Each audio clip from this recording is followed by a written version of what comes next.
Olá, amigos. Sejam bem-vindos de volta ao podcast Mitos da Gestão. Desta vez, considerando os frequentes processos de cancelamento levados a cabo nos dias de hoje, nós achamos que poderia ser interessante falar um pouco sobre o processo que foi precursor dos atuais cancelamentos. Nós vamos falar sobre a guilhotina. Lá atrás, no ano de 1788, um ferreiro francês chamado Mathurin Louchard foi morto em sua casa com um único golpe na cabeça. O golpe foi muito rápido, quase num piscar de olhos, mas a rivalidade que o motivou durou muito tempo. No início daquele ano, o profundamente conservador Mathurin aparentemente se ofendeu com as ideias inovadoras do seu filho Jean sobre liberdade e igualdade. Jean falava abertamente sobre as suas crenças que alimentavam o fogo do radicalismo em toda a França. Não contente em expulsar o filho de casa, Mathurin tentou puni-lo ainda mais e passou a assediar Hélène, a namorada de Jean. A família de Hélène, ao saber do assédio, ficou muito satisfeita, pensando em casar a filha com um membro respeitado da comunidade. Mas a Hélène começou a ficar desesperada só com a ideia de ser arrancada de Jean e ficar presa a um velho ogro pelo resto da vida. No desespero, ela contou tudo ao Jean, que então bolou um plano bem simples. Iria à noite até a casa de seu pai para resgatar a Hélène e depois os dois fugiriam. Mas o velho Mathurin acordou, interrompeu a fuga e começou uma briga. O Jean então atacou o pai com um martelo, acertou Mathurin na testa e o velho morreu na hora. Apesar de alegar legítima defesa, o Jean foi considerado culpado pelo assassinato e condenado a ser quebrado no volante. Esse volante era uma roda na qual o condenado era amarrado com a cabeça para cima e os pés ficavam presos em uma base. E à medida que a roda ia girando, ele ia sendo esticado até se quebrar inteiro. Esse era um meio comum de tortura e de humilhação naquela época. Muita gente acredita que o volante era uma invenção totalmente francesa que tinha sido lançada já no século VI. Mas veja, pode ser que o destino tenha feito de Jean o sujeito que deu um fim a toda essa história. Algumas semanas depois de receber a sentença, o destino de Jean mudou completamente, pois muita gente começou a acreditar que ele estava sendo punido não por um ato de violência, mas pelas suas próprias convicções políticas. E acabou que quando Jean se dirigia para o cadafalso no dia da sua execução, dezenas de habitantes locais avançaram revoltados, agarraram o jovem e o levaram para um local seguro. As autoridades ficaram tão chocadas e a força da opinião pública foi tão grande que levou o rei Luís XVI a conceder a Jean um perdão real. Esse perdão e a libertação de Jean Louchard aparecem agora como um daqueles vários pequenos eventos de revolta popular que vieram antes da grande Revolução Francesa, que já dava sinais de estar a caminho e que acabou com séculos de tradição.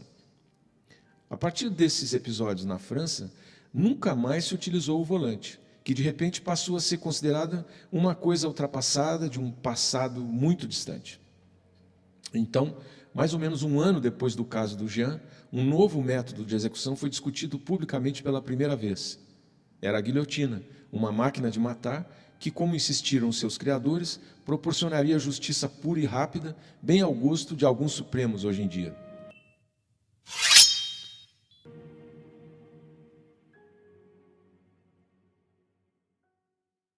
E aqui vale a pena fazer um parêntese. O homem encarregado de operar a guilhotina de Paris durante aquela década turbulenta de 1790 era o mesmo homem que estava preparado para executar Jean Louchard antes da revolta da multidão. Seu nome era Charles-Henri Sanson, principal carrasco de Luís XVI e do regime republicano que varreu o antigo regime. Ele era o especialista em guilhotinagem. Embora no início da Revolução ele tenha sido tão insultado e ofendido como qualquer carrasco do seu tempo, ele terminou a vida como sendo considerado o grande Sanson, um herói para o povo francês. Ele foi visto em todo o continente como o último bastião da integridade moral da França.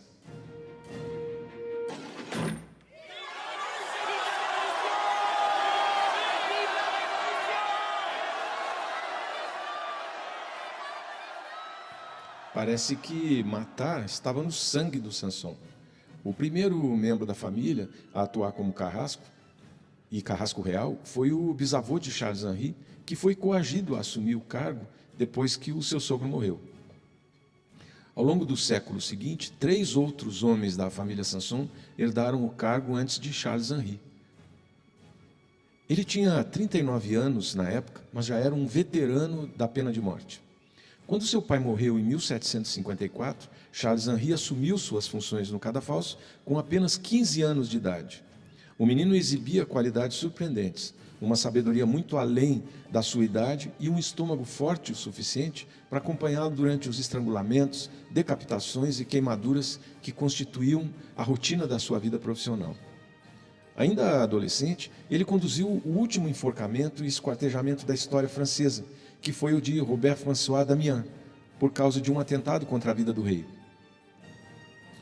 Tradicionalmente, ser um carrasco garantia uma boa vida, mas não uma vida que pudesse ser desfrutada dentro dos limites da sociedade educada, por exemplo.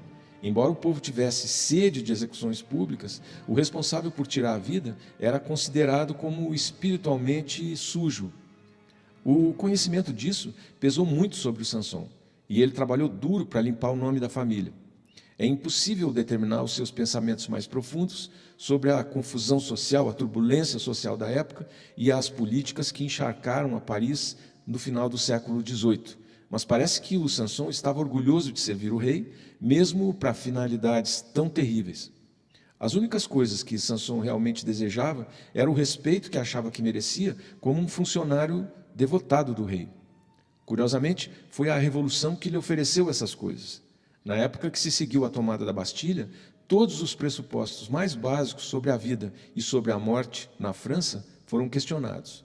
Em dezembro de 1789, a Assembleia Nacional, recém-formada, debateu as reivindicações de elegibilidade civil de 3 grupos, aos quais anteriormente havia sido negado o pleno Estado Civil. Eram os judeus, os atores e os algozes, entre os quais estavam esses funcionários chamados de carrascos. Mesmo na era da liberté, égalité e fraternité, muitos achavam totalmente ridícula a sugestão de que os carrascos deveriam ser considerados cidadãos plenos.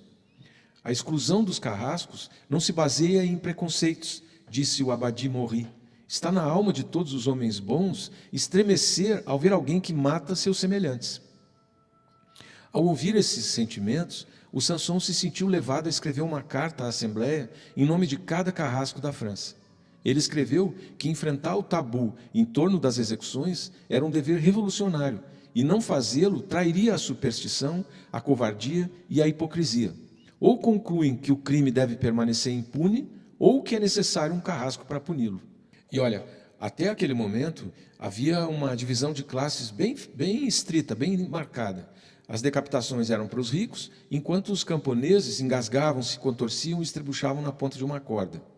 Poucas semanas antes, o Dr. Joseph Ignace Guillotin apresentou uma visão, ainda um projeto, mas surpreendentemente uma visão inovadora da execução pública nesse período pós-Revolução Francesa. Ele sugeriu a introdução de algum tipo de máquina de decapitação que garantiria mortes idênticas para todos os cidadãos condenados e também removeria os vestígios medievais de dor e vingança do ato de execução, deixando apenas a rápida aplicação da justiça. Com a sua máquina, que naquele momento era apenas um projeto, ele cortaria uma cabeça num piscar de olhos e a pessoa não sentiria nada. Muitos acharam difícil levar a sério essa visão do Dr. Guillotin, de uma máquina nova de matar. Na verdade, o Dr. Guillotin era considerado uma espécie de piada pelos seus pares, que o consideravam como um homem sem talento, sem reputação, um ninguém que se tornou apenas um intrometido, o tipo do sujeito chato. No entanto, as ideias de Guillotin sobre a igualdade de direitos na hora de perder a cabeça acabaram sendo aceitas e, em 1791, foi aprovada uma lei que padronizou as execuções, proibindo qualquer outro meio que não fosse a decapitação. Olhando para as lâminas gastas que ele usava para remover cabeças e talvez prevendo o aumento da carga de trabalho que teria pela frente, o Sanson explicou que realizar cada execução com uma espada era uma coisa inviável. Era mesmo necessário ter um método mais eficiente. O fato é que com a nova lei, de repente a ideia do Dr. Guillotin, que antes parecia ridícula, agora passou a ser uma solução urgente. À medida que aumentava o acúmulo de prisioneiros condenados à pena de morte, um engenheiro, o Dr. Antoine Louis, foi recrutado para projetar rapidamente uma engenhoca que fosse funcional e um homem chamado Tobias Schmidt foi contratado para construí-la, embora a associação com a ideia do Dr. Guillotin tenha permanecido.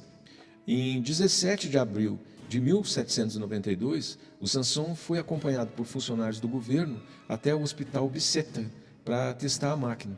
Ao longo do dia, feixes de feno, vários cadáveres humanos e uma ovelha viva foram colocados sob a lâmina da guilhotina. Então, algumas semanas depois desse primeiro teste, o Sanson foi para uma praça pública em Paris para fazer a estreia da máquina, da guilhotina. Para esse grande evento, foi convidado Nicolas Jacques Pelletier, um notório salteador de estradas, para ser o primeiro a participar desse novo processo. Olha, existem dezenas de relatos dos primeiros usos da guilhotina que descrevem uma sensação de tédio no público. Embora fosse eficiente e prático, o novo método de matar não permitia que se fizesse o mesmo teatro e também não tinha a mesma gritaria que acompanhava as execuções tradicionais. Ficava parecendo que as execuções estavam deixando de ser uma espécie de entretenimento do povo. Aquele lento e macabro processo de antigamente foi substituído pela rápida brutalidade clínica, cheia de litros de sangue jorrando. Ninguém mais esperava que os condenados cativassem a multidão com uma demonstração de serena dignidade no cadafalso como antes, quando o martírio lento e barulhento era o que realmente atraía multidões. Antes, muitos homens e mulheres condenados subiam ao cadafalso dançando, cantando e alguns até correndo, provocando todo mundo, seus inimigos, com suas palavras e gestos finais. Os condenados queriam mostrar seu desprezo pela morte. O fim sangrento de uma vida era muitas vezes tratado, até mesmo pelos condenados, como um grande espetáculo. Tudo naquela época já tinha virado espetáculo. Para aqueles que eram a favor da revolução, dos seus expurgos e das suas condenações, a guilhotina era o veículo humano da justiça última e rapidamente adquiriu um caráter quase mítico. Assim, com a chegada da nova máquina de matar, o perfil do Sanson se transformou e o público frequentador das execuções passou a aplaudi-lo nas ruas, chamando de Vingador do Povo, um herói que personificava o poder e a sabedoria das massas, um verdadeiro influencer. Sua popularidade cresceu a tal ponto que até seu uniforme de carrasco, calças listradas, chapéus de 3 pontas e sobretudo verde, passou a ser adotado como moda de rua masculina, enquanto as mulheres usavam pequenos brincos e broches em forma de guilhotina. Qualquer semelhança com os dias de redes sociais de hoje é mera coincidência, tá? O mais notável de tudo é que o Sanson se tornou a face aceitável da Revolução entre os seus críticos mais incisivos. E então começaram a aparecer histórias sobre a sua graça e sobre as suas boas maneiras, seu amor pela jardinagem e pelos pets, e sua ternura como pai e como marido. Mas olha, nem mesmo essa propaganda toda feita pela mídia da época conseguiu aplacar o sentimento de culpa do Sanson. De acordo com os relatos mais atuais e o testemunho posterior de membros da sua família, o Sanson foi atormentado pela culpa e pela dúvida sobre o seu papel na execução do rei, um momento que muitos identificaram como o início simbólico do fim da era da guilhotina. Nos meses que se seguiram à morte de Luís XVI, as tensões entre os líderes da Revolução Francesa aumentaram, culminando no terror, cerca de um ano em que o governo procurou eliminar até mesmo o mais vago vestígio de contra-revolução. O terrorismo nada mais é do que uma justiça rápida, severa e inflexível, dizia o Robespierre, o arquiteto daquele ano de violência sancionada pelo Estado. Entre junho de 1793 e julho de 1794, 16.500 pessoas foram condenadas à morte em toda a França. A avalanche de mortes desencadeou uma série de forças que eram totalmente opostas aos objetivos declarados da Revolução. Na cidade de Cambrai, no norte, um padre chamado Joseph Lebron encontrou uma nova vocação quando se tornou o carrasco local no início do terror e se estabeleceu como um mini Robespierre, fazendo acertos de contas pessoais, entregando-se como um doido a uma paixão pelo caos e matando dezenas de pessoas sob os pretextos mais absurdos, exatamente como alguém que todos nós conhecemos, aquele cujo nome não pode ser pronunciado em vão.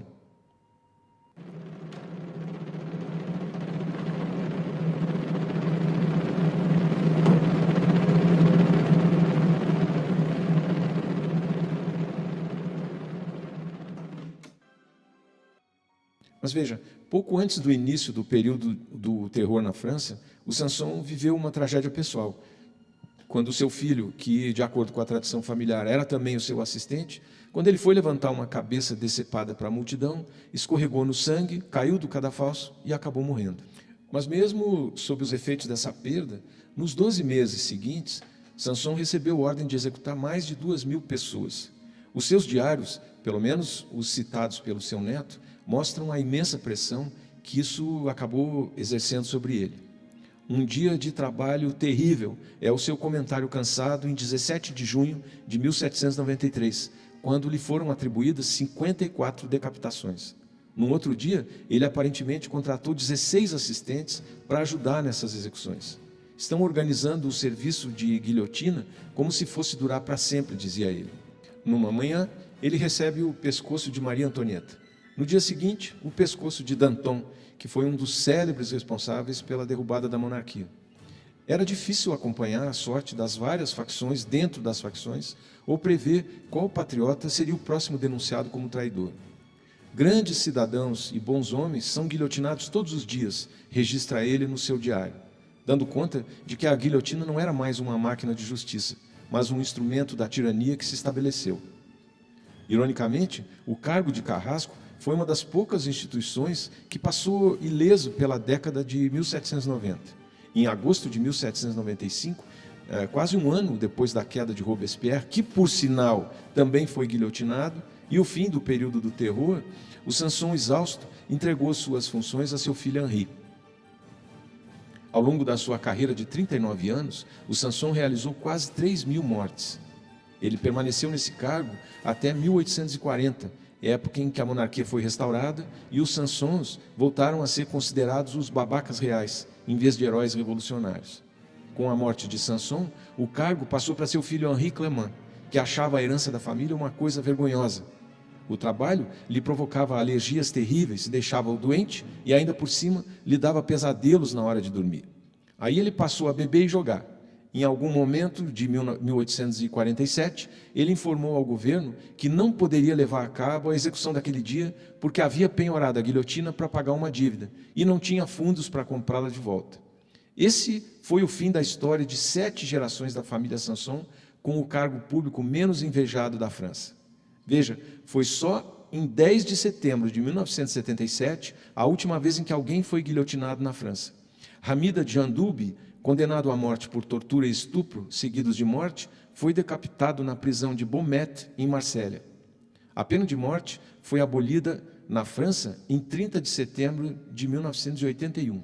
Isso nos mostra que o uso da guilhotina continuou na França até o século XX, diminuindo durante as décadas de 1960 e 1970, com apenas 8 execuções ocorrendo entre 1965 e a última em 1977. Em setembro de 1981, a França, de fato, proibiu a pena capital e aí, então, abandonou o uso da guilhotina. Pense nisso.